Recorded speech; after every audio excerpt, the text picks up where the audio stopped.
thank you all for being here. Welcome both students from UC 160 and UC 150 and all of the representatives and supporters of the Ross Museum to a joint event hosted by both the Ross Museum and the Sagan National Colloquium.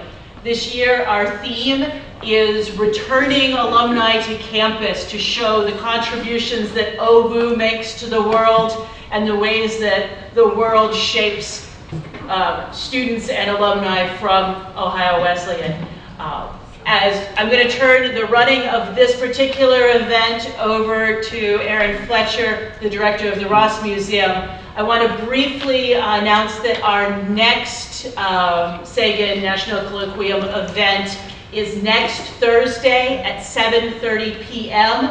when we are partnering with the History Department's Richard Smith Lecture and bringing in alum Joseph Glatthaar to talk about generals and generalship in the Civil War. So, thank you. So, welcome everybody. I'm glad to have you here. And it's a real pleasure tonight to introduce you to two alums who have done extraordinary things with their career and who we at the museum have had the extraordinary pleasure to work with. And so I'm excited to introduce you to them both. I'm going to give you a brief little introduction to who they are and what they do, and then we'll launch into questions for careers in the arts. JoAnn Verburg is a respected American photographer whose work is distinguished by its extraordinary sensitivity to the natural world. Verburg's work combines exquisite color, varied focus, and thoughtful composition to convey the beauty of the subject and its setting. She received a BA in sociology from Ohio Wesleyan and a BFA in photography from the Rochester Institute of Technology. Verburg served as the research director and photographer for the Rephotographic Survey Project from 1977 to 1979 and headed Polaroid's Artist Support Program in the early 1980s. She has been awarded prestigious fellowships and residencies from the Guggenheim Foundation, the Bush Foundation, the Rockefeller Foundation, to name a few. And JoAnn is represented by Peter MacGill of Pace MacGill Gallery in New York and has exhibited her work extensively in the United States and abroad. She was the subject of a mid-career retrospective at the Museum of Modern Art in 2007 and has also shown at sites such as LACMA, the Los Angeles County Museum of Art, the Museum of Fine Arts in Houston, the Whitney Museum of American Art, and the Museum of Fine Arts in Boston, to name a few. Peter MacGill is a pioneering gallerist in fine arts photography who is president of the Pace MacGill Gallery in New York. Peter, I don't remember what you graduated in, so I'll let you tell us in a little bit. He has represented photographers. I graduated. He has represented photographers such as Diane Arbus, Harry Callahan, Chuck Close, Walker Evans, Nan Golden, Alfred Stieglitz, William Wegman, and many more. He sits on the board of directors for the Art Dealers Association of America, Camera Work in San Francisco, and the Photographers and Friends United Against AIDS, among others. His gallery has published many catalogs, mounted exhibitions, and supported exhibitions of many of the most important names in photography. And so I'm delighted to have them here with us tonight. And I thought I'd just start really simply and ask you both how your interest in photography began. What drew you to this particular medium? How should we do that? Thanks. Should we share? Yeah, let's share. Okay. All right, we'll share. Santa gave me a camera when I was 6, and I was thrilled because I knew that photography was very central in my family. We would sit around on the floor. Somebody made popcorn, and my two sisters, first it was my older sister and I, and then when my little sister was born, it was the three of us, and my parents, we all got along really well, looking at my father's slides, click, click. And it was such a wonderful social event that surrounded images that were evocative, made us happy, and told stories that were not really nameable. There was another kind of narrative being told by these images that wasn't just somebody's words. So that was my beginning, and then when Santa gave me a camera, I felt like I was potentially an initiate into this mysterious and amazing an unnameable world. I just wanted to first thank you for having me back, because some amazing transformative moments occurred in my life here. Not that it's important what happened to me, but I think it's indicative of Ohio Wesleyan. We made a huge, strong, long-lasting group of friends. Yeah. Many moments with different teachers and colleagues were transformative in getting you going in a certain direction that you found interesting. And most importantly, I think it was 40 years ago, I was giving a talk at the art hall, as it was called then, at Justin's invitation, and I met my wife. So I love Ohio Wesleyan. So, like JoAnn, it was sort of cool growing up in the 50s and 60s to be interested in photography and have a camera. Then the other thing, I think everybody here is of a similar age. You were on the school bus coming home, and you knew every day which picture magazine was going to arrive at your house via the mail. So Saturday Evening Post, Life, and Look, that's how we learned about the world we live in. So, it was, as a kid, I loved looking at pictures. I had to sit through my uncle's slide presentations. And photography was ubiquitous, and later, by the time we got to college or high school, it was cool. If you were a photographer, it's a good thing to be doing. So you started to touch on this. I have to do my thanks to Erin, number one. Thank you for making this all happen. And Rock, thank you for supporting true liberal arts across the board, science, art, sports, the whole thing. It's so important. It's so important. I don't know if people really value it. It is the foundation of democracy. And I just am thrilled to be back here and to have had this opportunity to work across disciplines with so many of the faculty and students. And if my husband and I hadn't been hounded by the IRS for 2+ years, we would have had some more time in between together, but that's another story for another day. Anyway, thank you, all of you, for coming, especially all of you who opened your arms to be part of this idea, because it was certainly my thought that every student, really practically every speaking human being in this country would have something to say about the issue of the show, and that it's not my issue, it's all of our issue, and to be able to be sort of the flashpoint from which came so many contributions. And my other major thank you is to Peter, who has been at every step of the way, I'm going to cry, so significant in my life, but we'll talk about that as we go along.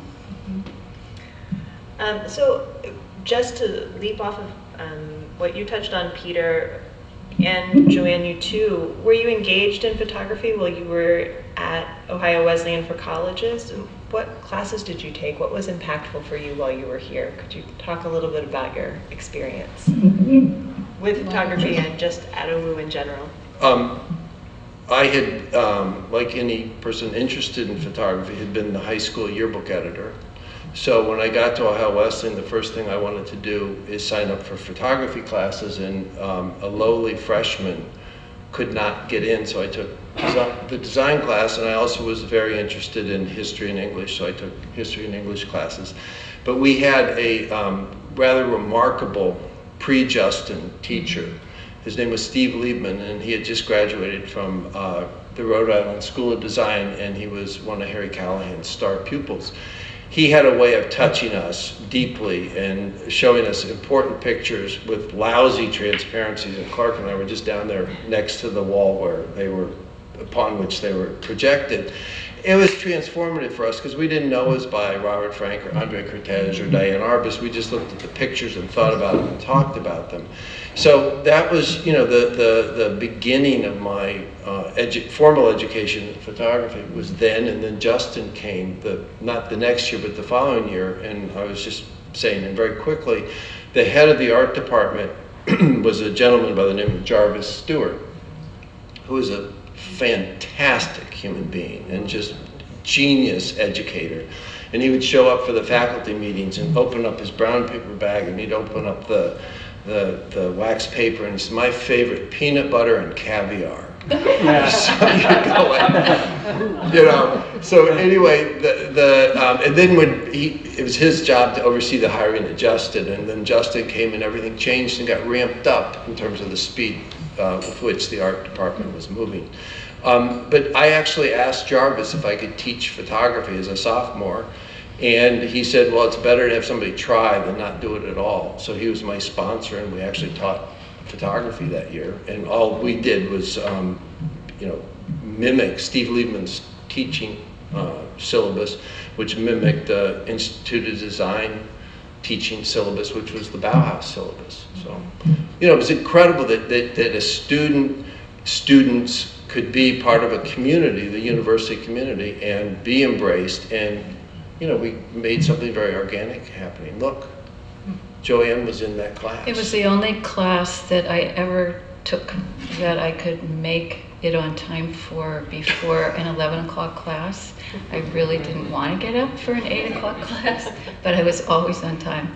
And my other classes, if I showed up, I was always late. It was amazing, and they started with the same slides, the same images. The class began with all the same images, and so you'd move from your dream state in some, again, I think there is this liminal side of photography. You know what liminal is? It's like sunset is liminal because it's not quite dark and it's not quite daytime. It's that in-between way that we think but not in language. And there you are seeing Cartier-Bresson and Robert Frank, and I mean, I bet between the three of us we could name all the pictures. A lot of the pictures, yeah. It was just, it was one of those transformative moments that we all got. Yeah. And I want to say something else about that. When Peter was given permission to get credit for it, the way I remember it, he got credit for one class by creating the class, and then you got credit again for teaching the class. I couldn't get in, even though I was probably a senior, because I wasn't an art major. Even though I'd wanted to be an art major, this was this strange thing, and apparently is no longer the case here. But long story short, and it is a long story, I could take more art classes if I was a soc major because of the requirements. So I was a soc major, and because I was a soc major, I couldn't get into photography because there was a long list and they had a preference for art majors. But Eb Haycock, who was the sculpture teacher, was willing. He said, I've never been in a darkroom, but I will be your independent study teacher if you can find some people who will teach you the rudiments, the chemicals. And Clark said he would. Phil Fix, who's coming tomorrow, said he would. And Peter was teaching this class. So because I had that covered, and John Gannis was another one who helped me, he was willing to look at my pictures. And so I would take a picture into him, and he'd take a piece of chalk and say, well, I don't know how it works in the darkroom, but can you get rid of this whole part over here? And he would take white chalk and go like this. So I had a very unconventional pair of voices. And, it was a wonderful, wonderful way to be educated in photography here in the same amazing. Well, I wish we were in that building because we could just point down, and it was the post office, and then it was Art Humphrey Hall. And then the other thing that Ohio Wesleyan did is does it remain part of the Great Lakes Colleges Association? It is. Mm-hmm. So they had this program that they would ship us off, willing or unwilling, to New York to study with somebody who could use free labor or coffee and Justin was hell-bent on getting me out of Delaware, Ohio, and I was quite happy here. And I went to New York, and there were two photography galleries there. One was called Whitkin Gallery, the other was called Light Gallery, and I was the first intern at Light Gallery at a very important time in the gallery's history, and we represented all the people there whose pictures I'd been looking at on the wall in Humphrey Art Hall. My first job was to frame, and I was in your building, we were touring around and they wouldn't let Bill in the preparators room. My first job at Light Gallery was to frame Andre Kertész's show of new work. You know, but what else would you do as an intern in New York? So I'm framing it in Nielsen metal section frames, 11S, and hardware store glass, and I'm doing the best. And the normal speed with which a picture got framed back then was one every 20 minutes. I was one every like 2 hours. So so I'm there framing the show, and this guy walks in a Burberry raincoat and a wool hat, and he goes, "What you doing?" Uh-oh. And I said, "I'm framing Andre Kertész's new work." And he said, "I am Kertész." So I can't better tell you what it was like in 1973 at Justin's insistence to be part of the photography community, but driven into it and cemented into it by Ohio Wesleyan. You know, it was great. And I always thought that the GLCA program was because we were defensive. We weren't Harvard. We weren't Yale. Thank God we weren't Brown, Penn, because we had this program that would outstrip any of the, as the kids call it, the Ivies, and get us real hands-on work. And you know, it's an American story. I was the first intern. I went on to be the director of the gallery, and it all started here. I had a GLCA internship as well at the Philadelphia Museum. I did not become the director. That's because you didn't want to be the director. Peter, you know, that's when you and JoAnn really started working together, I understand. How did that... What do you mean? At Ohio Wesleyan? At Ohio Wesleyan. Can you talk about how you all just sort of kept moving forward together? Because you've had a very long friendship and a very long working collaboration since then. Well, I was desperate. I loved photography. I got into the class by the skin of my teeth, which was thrilling. Every word that was said, I absorbed. It's all I cared about, frankly. And Peter was the main person who had organized all the classes, and he led the critiques with Clark. In my memory, am I right about this? Clark and Fixer and you and maybe John Gannis were sort of and Nancy Greiner were the ones who told us what they thought about our work, mainly. And you had some wonderful assignments that you gave, and I remember, well, you should pitch in because... But the reason JoAnn is sitting here is that we thought the group that she just named, we thought we were pretty good photographers and good printers. And they were. And JoAnn showed up, and she was making normal pictures and lousy prints, but within 2 weeks she was making better prints than we were. Her focus was sharper, her determination was greater, and your gift was bigger. They never told me that. You can't do that. You don't tell people as a teacher that they have all those things going for them.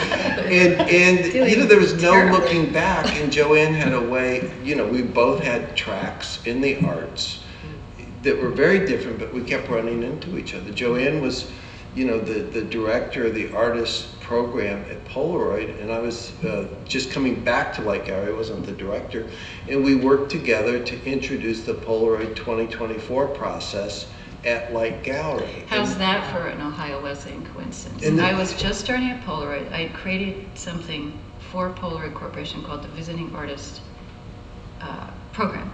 And the way I did it was I got this sort of kind of temporary maybe job. It wasn't a real job. And I started typing these memos on a typewriter with typing paper that said memo and the date and the subject and who it was to. And I would refer to the Visiting Artists Program. And when I heard someone in the corporation who really was part of the corporation refer to the Visiting Artists Program to another person, and the other person knew what he was talking about, I thought, yes! And I wrote to 13 people. One of the main ones was Peter.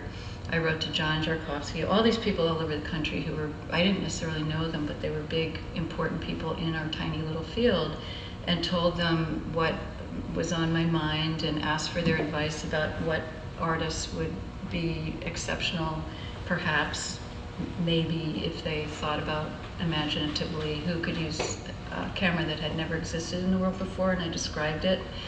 And then I arranged with Peter that we would have an exhibition of the work that resulted from this visiting artist program at Light Gallery. And when I told people at Polaroid it could be at Light Gallery, I would get glassy looks. But if I said it was on Fifth Avenue, they were like, Fifth Avenue, Polaroid, this would work with our, what was that thing called? It was not the luxury campaign, it was something like that. It had some name. This is our new campaign and our publicity for this year. It was something like the luxury campaign. And they were trying to make it seem like, of course Polaroid would go on Fifth Avenue. They were just so thrilled. But Polaroid also, when Dr. Land, I guess, perfected the Polaroid Land process in the late 40s, one of the first things he did was give the materials to Ansel Adams, Beaumont Newhall, Paul Marie Strand, Cassanis. but no, in the late 40s. Was she? Oh, no. Yeah, the late 40s. Because he wanted the artist to teach him how to use these materials or what the materials were about. So there was this corporate culture that would allow this, but it was JoAnn who, I told you, she's determined. Well, my part Got of it it was through. in publicity, and my boss, the guy who hired me, although I wasn't really fully hired, but he was in publicity, not in Dr. Land's area, Right. which is Dr. Land. This tells you something about him. He took the building where Alexander Graham Bell had said, "Is that you, Watson?" Literally, it was number 2 Osborne Street, and that was where he centered. That was the kind of person he was. He was a scientist who had a very, very big vision.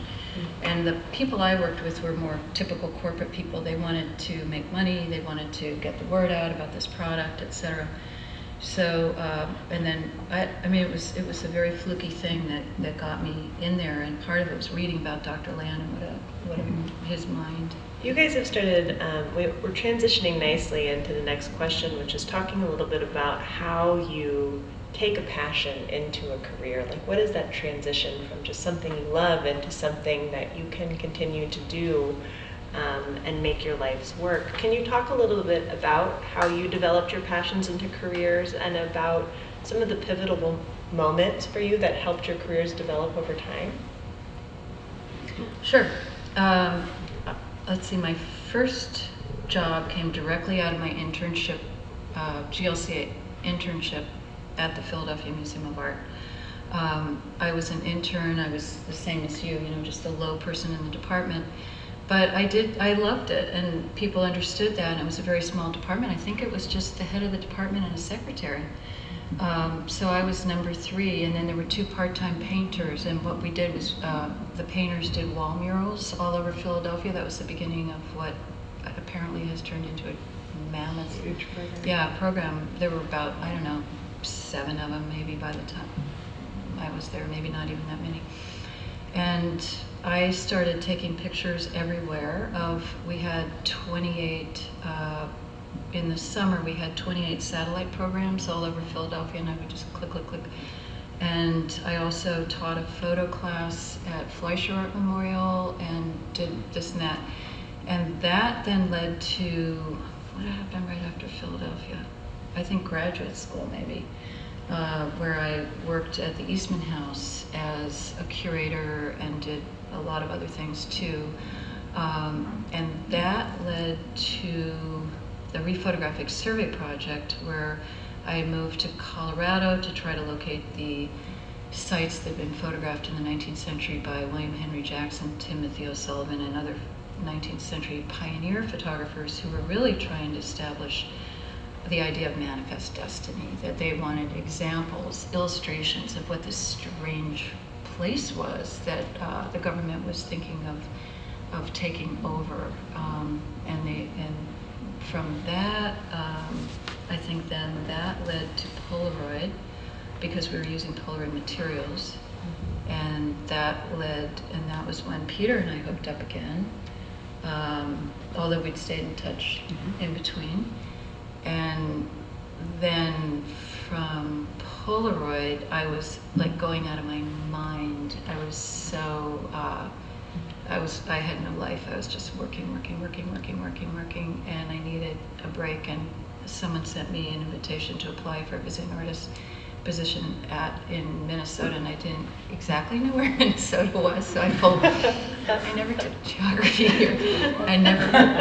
I pulled my atlas off the shelf and looked at it, and it was in the gutter. It was sort of tucked in, and I was at that point having all these artists sleep on my couch because they didn't have to pay for a hotel if they slept on my fold-out couch, and I was like, they'll never find me. So I moved to Minnesota.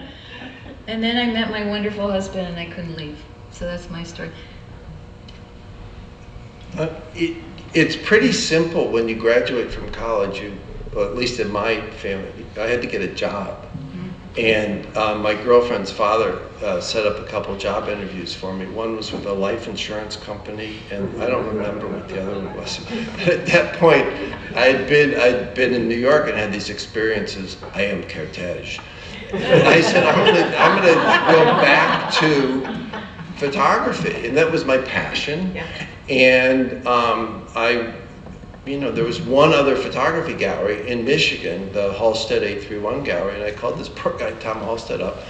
I said, I was an intern at Light Gallery, and I'm looking for a job. To speed it up, I harassed him and got a job for $98 a week. And so I moved to Detroit. And, it was incredible because Tom actually was very close to the Whitkin Gallery, and the inventory at the gallery then was primarily stuff that he'd gotten on consignment from Whitkin, but it was a lot of 19th century material, early 20th century material, and our area of expertise was contemporary. Mm-hmm. So it was a great education for me, and I got to, if I could sit around and talk about photography all day, I was very happy. $98 a week was a little short, and Tom just died, and I wrote this piece to share what kind of a guy he was, because he's a little different. He asked me, he called me Mac, and every time he'd go, Mac, I'd start to itch. It was like unbelievable. So he said, Mac, could you come in here? And I'm like, so he goes, he asked me, how much money do you need to live on? I added everything up, my car payment, my gas, my beer, my rent, and it was $9,000 a year. And I left, and then a couple days later, he gave me a raise to $12,000. Wow. Which was just one of the nicest things anybody, see these pivotal moments, Jarvis, Justin, Tom Halstead, Kertész and Light Gallery, so that, it was encouraging, and it was a community that the people in it didn't have many choices because you felt so passionately about it. So you would do anything. Listen, JoAnn had just named 17 things she did that were all related, and one thing led to the next. And didn't get paid very well for any of yeah. it. But it didn't, so that wasn't it didn't matter. I mean, I'd run out of food. And the photographers we were working for, and please understand that this program that JoAnn was running, administering, Andy Warhol came, Jim Dine came, Chuck Close came. Chuck Close changed the history of photography in that program because he was making monumental scales, 8 by 10 foot paintings, okay? When he came, he said he didn't care about photography. Right. He didn't ever plan to use the photographs except to make paintings from them. He used them as the base. So what he did, in order to get the scale he wanted, he just took 9 different Polaroids and stuck them on the wall with nails. JoAnn's exhibition in part is hung with nails. And he didn't care that these things didn't line up, because if you were a photographer, you would not have accepted it unless it did line up perfectly. And to Chuck, the joy was the fact that his facial hair looked like, as he described it, a cable. Okay, so the scale and legibility and the use of photography to make something bigger than photography's history happened right there in JoAnn's program and our exhibit at Light Gallery. That piece is now at the Whitney Museum of Art. It's a pivotal piece in the history of 20th century art because it's close, it's scale, it's legibility, it's photography, So anyway. I think one of the things that you all point to in your stories in some ways are such a rich moment in this conversation are about the network of people and resources that anybody needs to be effective in a career or to take a passion a long way. And I wonder if you could just talk a little bit more about the network of people around you that have helped have inspired you to go forward, have helped you go forward, that continue to help you do your work today. If you could take that whichever way you would like. Okay, let's see. I think I want to split it into layers. Do you all know how to use Photoshop? Mm-hmm. You know how layers affect whatever the story is, the picture is, and they're separable, but they're really not. They're very interconnected. One is sort of the spiritual side. I'm married to a poet. Both of us are very interested in political things going on outside of our little bubble. And we're very interested in intimacy and how people actually close the great distance between people. So there's that layer. And my friends are hugely important, especially people who are willing to speak honestly. To me, I live in Minnesota, and you've probably heard of Minnesota Nice, which means you don't say anything controversial. And I've never felt comfortable with that. That's not my way in the world. But the people who are willing to speak their truth to me, even if I don't agree, it doesn't matter. And that's huge. And then there's all those teachers, like my boss at Polaroid, Sam Yanes, who Peter knows. He was a very different person from me, but I learned a lot about the reality of the corporate world, which is interesting to me to get involved in at Polaroid because my father had been in the corporate world, and I thought maybe I can understand something about my father if I worked in the corporate world.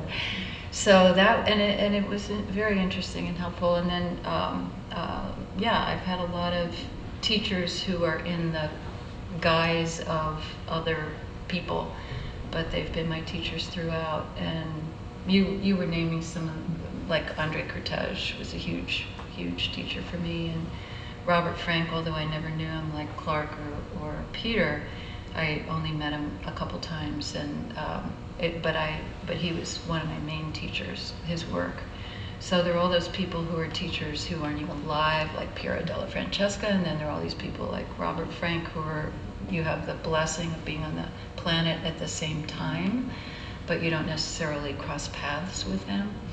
And then there are people like Aaron, who it's like, who is this person? And then you work together and you have an experience that wouldn't have happened, wouldn't have been possible without the two of you coming together in ways that are not predictable and weren't legislated. Mm-hmm. And it was amazing working with you, because there would be all these things you'd say, I don't know how you're gonna feel about this. And it's like, yeah, that's a great idea.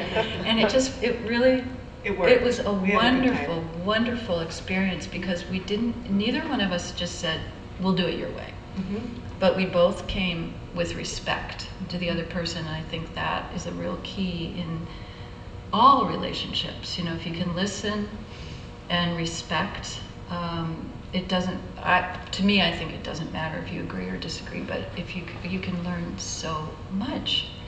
And Peter is, everything. He's just so good at everything I care about that I can't even put him in as another layer, because he's everything. He's a wonderful teacher and a wonderful friend, and speaks the truth. So and I've been very lucky, because maybe partly because I really want to hear what other people who aren't like me have to say. I'm very interested. So that's what I get the most from. I even forget what the question was, but I have something to say. It's about the network of people around you that help you do what you do. Well, I think the world helps us do what we do, because if what you do is done well, it's interesting to people. And in my line of work, I had the easiest. It's very difficult to have a photography gallery. However, we had the great blessing, privilege of representing the best artists who ever took pictures. JoAnn, Robert Frank, Kiki Smith, Irving Penn, Richard Avedon, Harry Callahan. These are all the people I worked with for decades. So it made it a little easier to make the calling card to a institution or a collector or another country. But what's really interesting is that photography is something that is of interest to people, and it's a language. And so the way I think you keep it exciting is to make it part of the language that people use and people think about. And I think what you guys have done, I think, Clark and I talked about this when we visited the first time in New York, and Rock had said that there was somebody else that was talking about utilizing the art museum or the arts in the university-wide curriculum. Yeah. One of the things that's important is legacy, and legacy of ideas, legacy of an individual's work, or legacy of education is important. And if you can enrich that experience by doing some cross-community enlightenment, that's what it's about. And that's how we keep going, I think, is if you can find new audiences. I'm working with a group of people who are 30 and 35 years my junior on a project that's about the language of photography. It's so exciting, I can't tell you, and it's a very wide audience. Well, you're building a wide audience here because it's not just the art department who's working with JoAnn's show, which is an exhibition that addresses concerns of critical value. They need to be thought about and they need to be acted upon. And you've got a whole community here focused on it and hopefully going to do something. Because we knew about it, and you're really doing something about it. But as a generation in our 60s, we knew about it, sitting at Ohio Wesleyan, working at Ohio Wesleyan, and I'm totally guilty. I haven't done much to help prevent climate change. We recycle, but it's so I just, that was very rambling. But there's so much excitement in the world and so much possibility, as long as education's a big part of it. I want to build on that because I think that's a wonderful way to talk about education. I appreciate you bringing us back to that. I think one of the things that's frequently students who are interested in the arts and go to college have parents who are very nervous about them being engaged in the arts. Smart parents. But both of you can be considered to have had very successful paths in the arts. Can you talk about how you've navigated in a very competitive field? What it is that you feel like people who want to make a commitment to being in the arts need to be aware of and be able to do? I'll jump in. Just to reiterate in a personal way what you're saying, my father said to me, Joey, he worked at the Time Life building. He knew a lot of photographers. He said, I've known a lot of photographers, and you can't take a photograph and butter it, or slice it an inch thick and butter it. So in other words, he was saying, nice hobby, honey, but don't expect to make a living. And so I didn't. And I had this job, one job in the museum, and then in a corporation, and then da-da-da-da.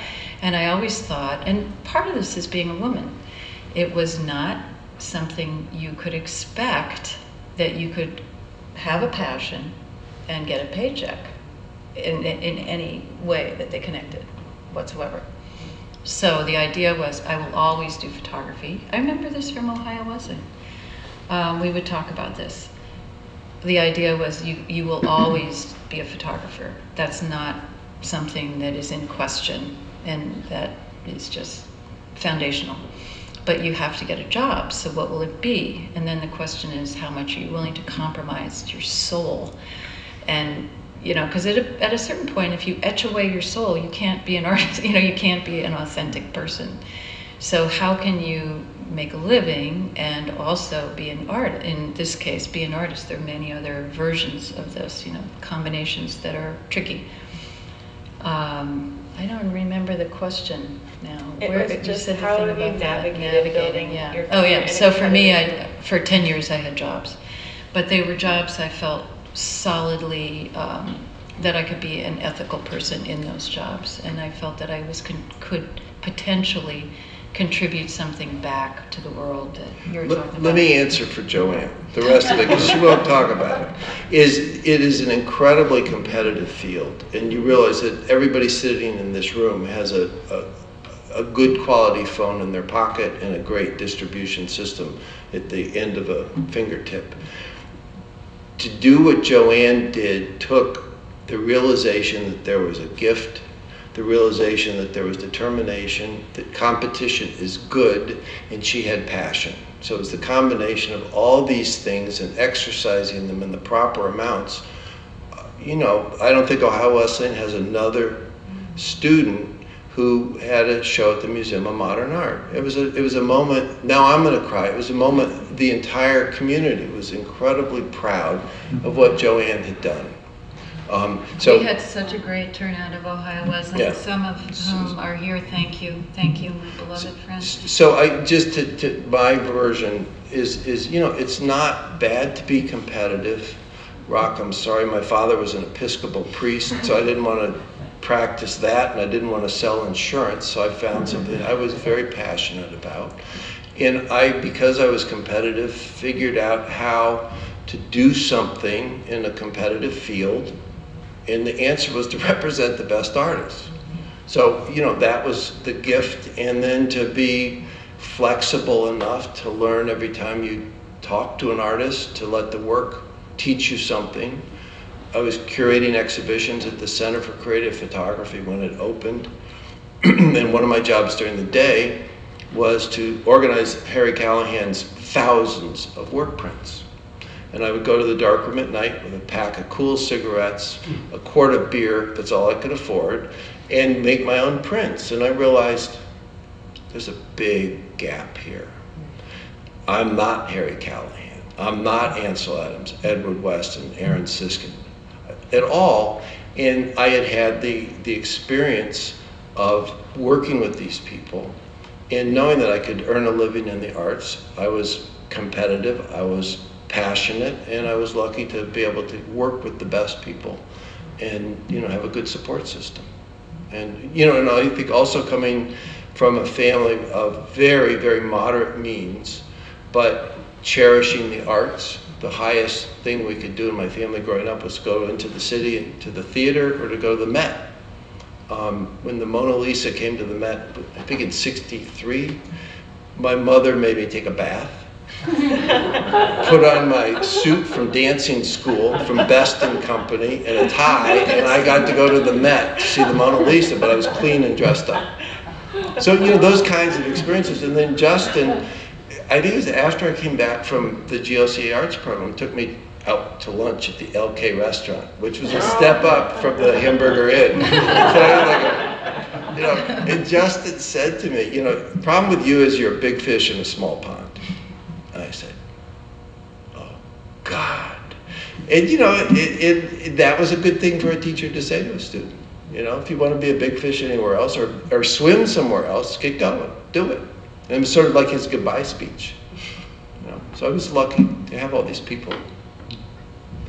You all have both had so many amazing experiences. Could you talk about just a couple, one or two, three of your favorite projects? I know it's probably a hard pick. You go. Projects meaning? For you, photography projects. Peter, for you, anything from organizing to estates to publishing to your pick. I'm very present moment. It's hard for me to Look back. No, not to look back, but just I get very engaged in whatever it is that I'm doing, and it's, I mean, right now my favorite thing is this, and we've got some up here, so if you'd like to call out anything, we can pull up some images. This is from. While you're getting organized, I had was at a dinner. Does anybody here know Ileana Sonnabend, the name, or Yes. Leo Castelli? Ileana was the brains behind Leo Castelli. And I was sitting next to her at a dinner, and she had her own gallery. Leo had Castelli Gallery, represented Rauschenberg, Jasper Johns, Andy Warhol. You know, he was the man. And I said to Ileana, have you just taken a minute to sit down with somebody and go through your calendars, and they can just take a simple video of you doing this? And she looked at me and said, Peter, I never look back. So, you know, I think the superior beings don't look back. It's pretty interesting. You said that. I really mean it. Yeah. I mean, people say to me, you know, are you looking forward to going to New York? And I'm like, well, I will be, but right now I'm just interested in getting this print finished. You know, or somebody says in New York, I just came here from New York, well, are you excited about your show? And I said, well, I will be. I'm very excited about, you know, all the things that have been going on in the last year, and when I've been working on it's been wonderful and great new way for me to expand, working with students and faculty and actually having them in the galleries. This is something I've really wanted to do, and it's happening. But actually right now I'm just happy to be in New York, you know, so I'm very present.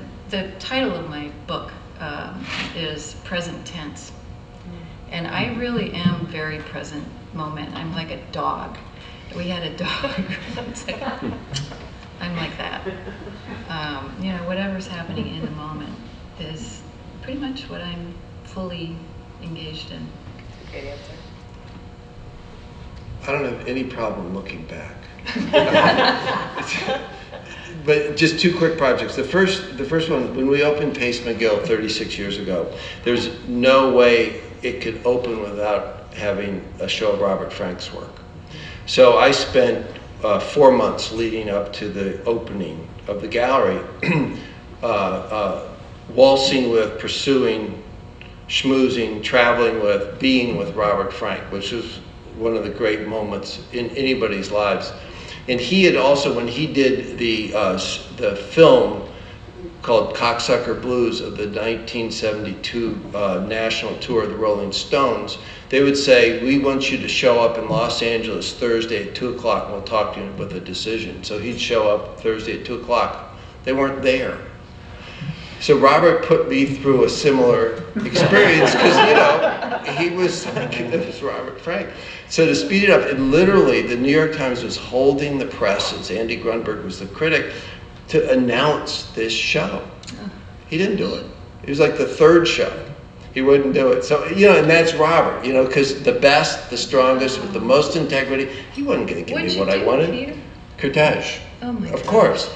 So that's one project. And the current project I'm involved with now is I'm in partnership with a huge media company in New York, and we're developing programming, and it will end up either on Apple TV or Netflix, to tell the story of photography, looking forward and looking back, photography, the language. So, you know, that's sort of a frame of privileged situations I've been able to be involved And with. it's not any big corporation, it's Radical Media, which has just a They're busy.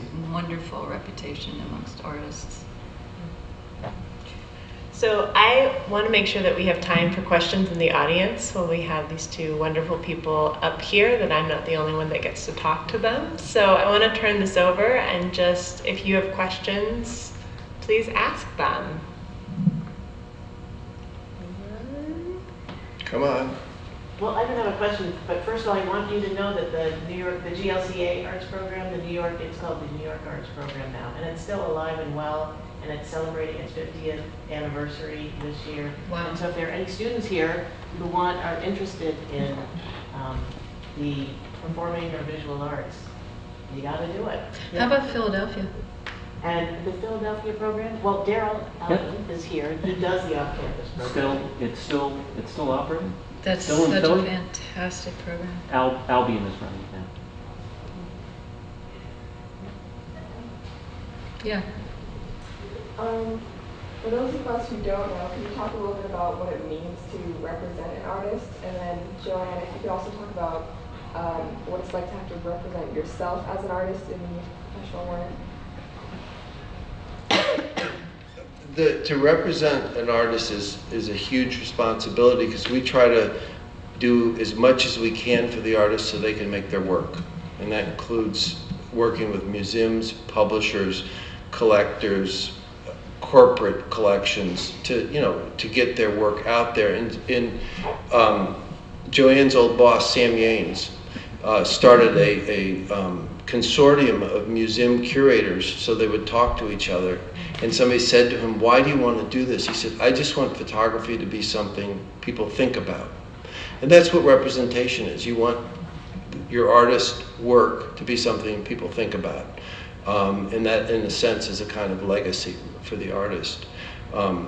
And you know, we as a gallery, our philosophy is very, very simple. We just try to allow the artist to set the bar, set the standards. We try to do what we do on our side of the equation as well as they do what they do on their side. And I guess what I want to say first is a lot of artists believe this, that you have to be two people. You have to be the artist who makes the work and the manager of the artist who makes the work. And it's the manager part that's, I think, is really hard. Some people are very good at it. I mean, I think of somebody like Jeff Koons. I don't know what I think of him as an artist, but as a manager of the artist, he's great. I have struggles being the manager of the artist. I'm not necessarily on time for things.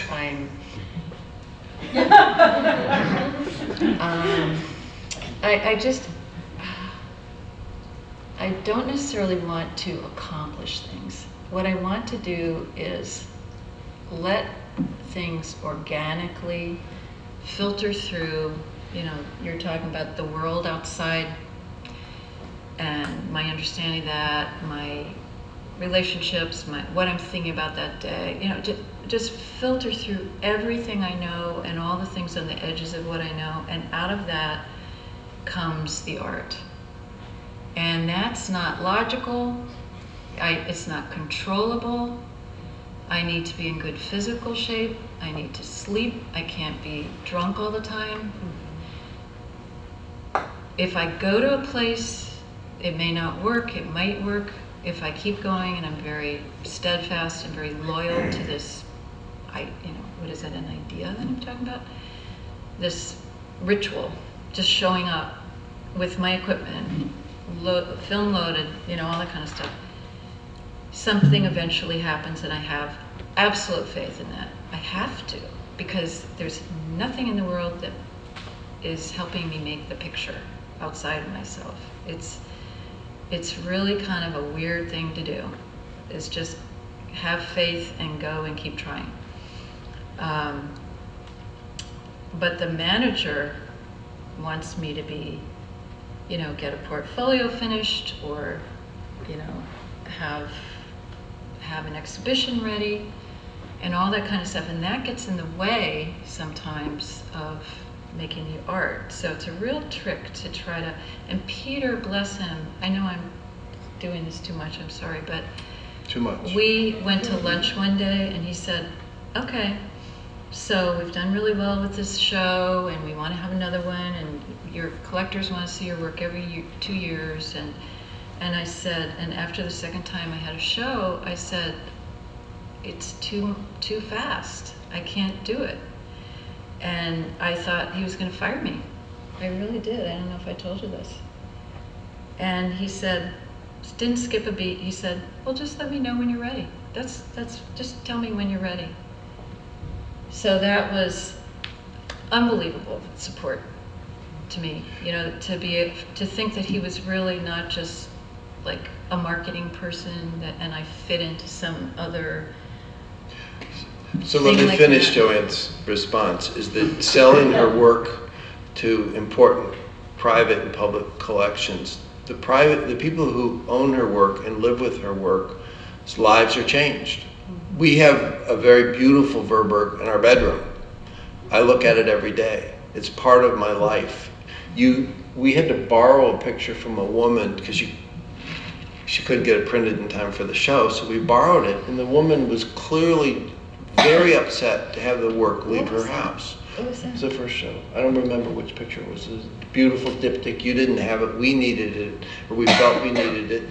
And the woman had such a strong relationship to this work of art. She didn't want to let it go, but for the higher need for other people to see it, she let it. Thank you. So so she can go on and on, but the gift that her work gives to people who choose to buy it and live with it, it's great.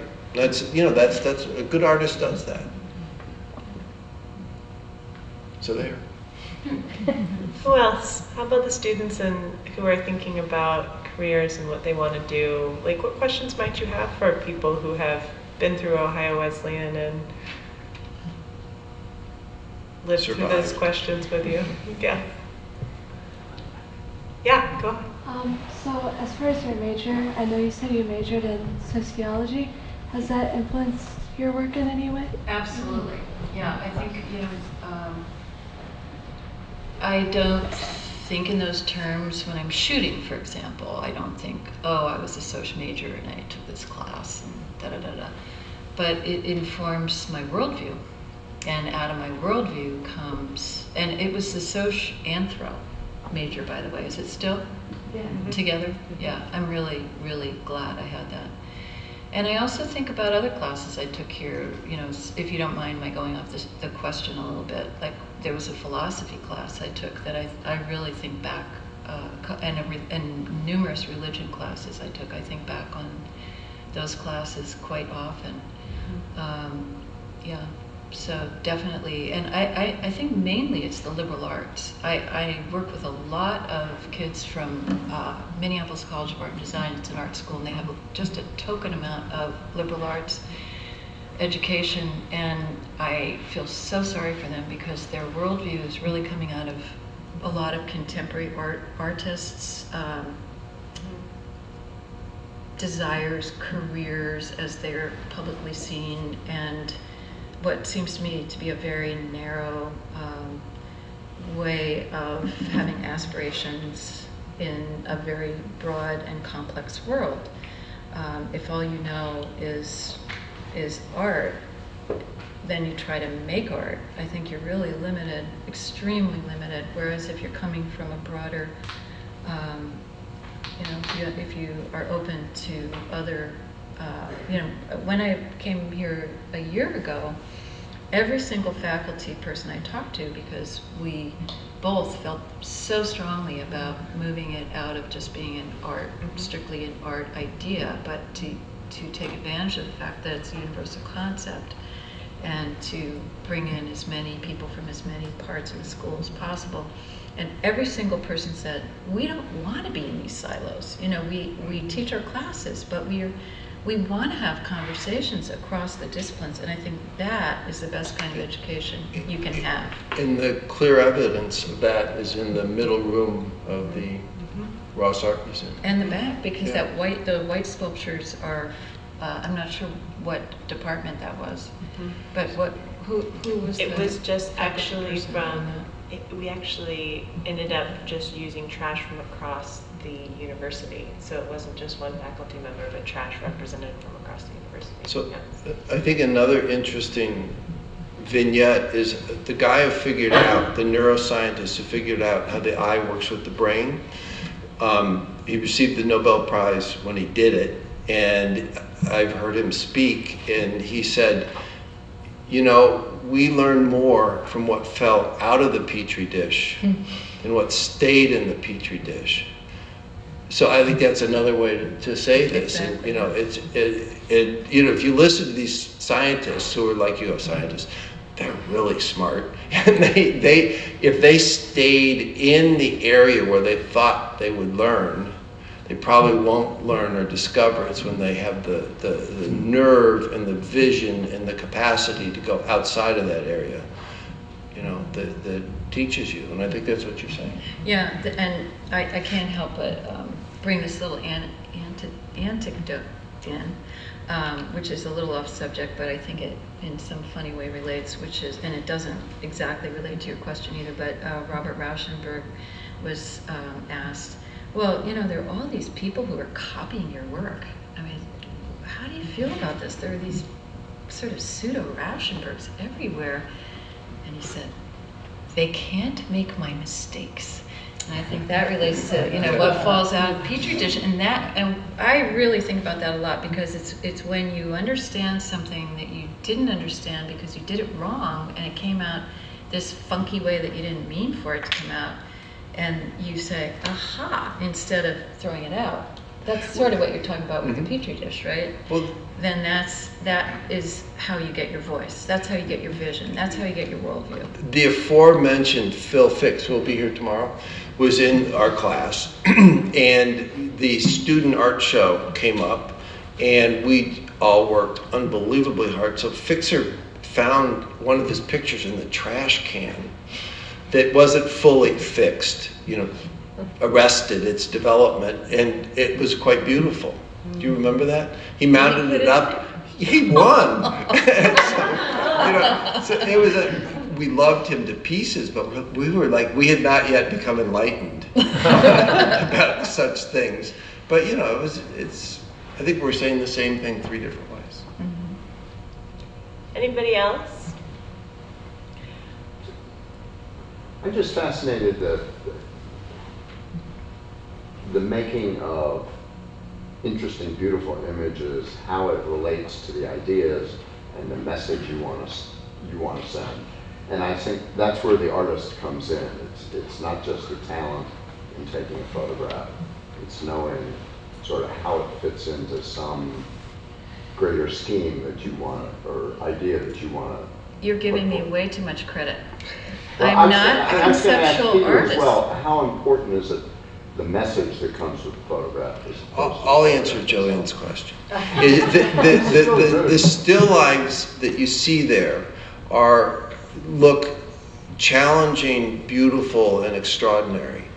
She invented that kind of still life photography, and it became tremendously influential from the time in the 70s, where she was using focus as subject matter.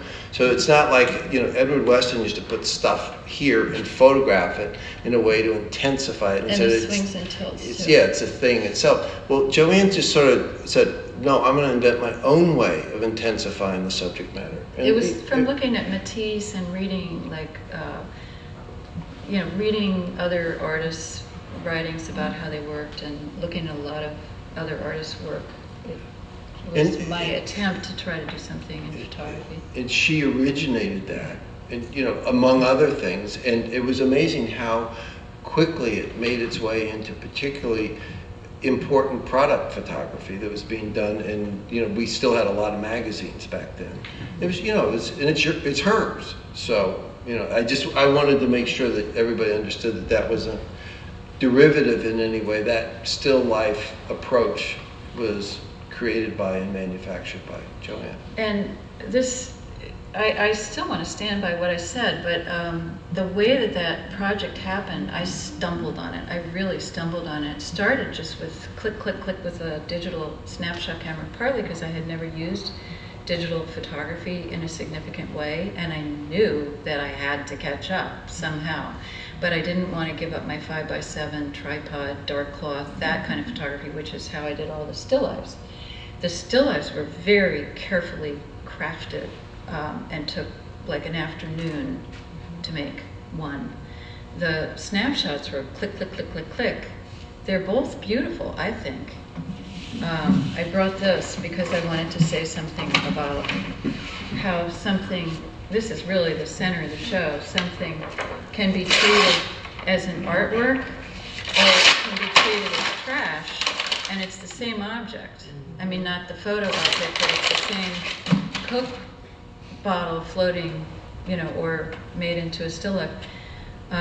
But that idea was something I just stumbled on, that after a few days it built momentum. There are a lot of ideas that one tries and they don't work in any field, and in this case it was in photography. But and then I'd done work with before and after stuff before, so that was kind of in my history too. Can you correct my memory? You did the pictures in the canal First. One, and then it would go by the thing. Okay, so you were doing the A and B simultaneously. Yeah, there are a lot of A's that I haven't done the B's for. Right, the canal, but you didn't do the B. Yeah. Right, and every time I'm in Venice, I try to catch up with the B's. And the gallery? And I was going to say, I'm not sure that everybody in here has seen the exhibit that's up in the Ross Museum of JoAnn's work right now. For anybody that would be interested, I would suggest that we take this conversation over to the gallery and let JoAnn walk us through the show so you can really see the work and hear her voice alongside it. Yeah? Okay. Okay. So thank you guys for the talk, and let's all head over to the Ross Art Museum. Peter, JoAnn, thank you. Thank you.